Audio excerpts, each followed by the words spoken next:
கன்னியாகுமரி மாவட்டத்தில் கடற்சீற்றத்தின் காரணமாக இறைவிபுத்தன்துறை மீனவ கிராமத்தின் வீடுகளுக்குள் தண்ணீர் புகுந்தது. 12 வீடுகள் கடல் அலையால் அடித்துச் செல்லப்பட்டன. கன்னியாகுமரி மாவட்டத்தில் ஜூன், ஜூலை மாதங்களில் கடல் சீற்றம் அதிகமாக காணப்படும். கடந்த 2 ஆண்டுகளாக மே மாதம் முதலே கடல் சீற்றம் தொடங்கிவிடுகிறது. இப்போதும் கடந்த 2 தினங்களாக கடல் சீற்றம் அதிகரித்து காணப்படுகிறது. இறைவிபுத்தன்துறை மீனவ கிராமத்தில் ஏற்பட்ட கடல் சீற்றத்தில் வீடுகளுக்குள் தண்ணீர் புகுந்தது. 12 வீடுகள் கடல் அலையில் அடித்துச் செல்லப்பட்டுள்ளன. வீடு போனதுக்கும் அந்த மக்களுக்கு எந்த விதமான ஒரு முகாமையும் கொடுக்கவில்லை. அந்த மக்கள் வீடு இல்லாம நல்லா கஷ்டப்படுதாங்க. இன்னும் அந்த 6 வரி லைன் போவி இன்னும் 7வது வரி லைன் இன்னும் நேத்தையில இருந்து மொத்தம் கம்ப்ளீட் அந்த வீடெல்லாம் விழுந்திருக்குது.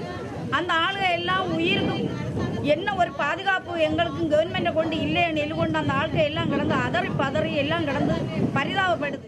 கடல் சீற்றத்திலிருந்து பாதுகாக்க முன்னெச்சரிக்கை நடவடிக்கைகளை மேற்கொள்ள வேண்டும் என பலமுறை கோரிக்கை விடுத்தும் எந்த நடவடிக்கையும் எடுக்கப்படவில்லை என்று இப்பகுதி மக்கள் குற்றம் சாட்டுகின்றனர். கடல் சீற்றத்தால் பாதிக்கப்பட்ட மக்களுக்கு உடனடியாக உதவிகள் செய்து தரப்பட வேண்டும் என்றும் இவர்கள் வலியுறுத்தியுள்ளனர்.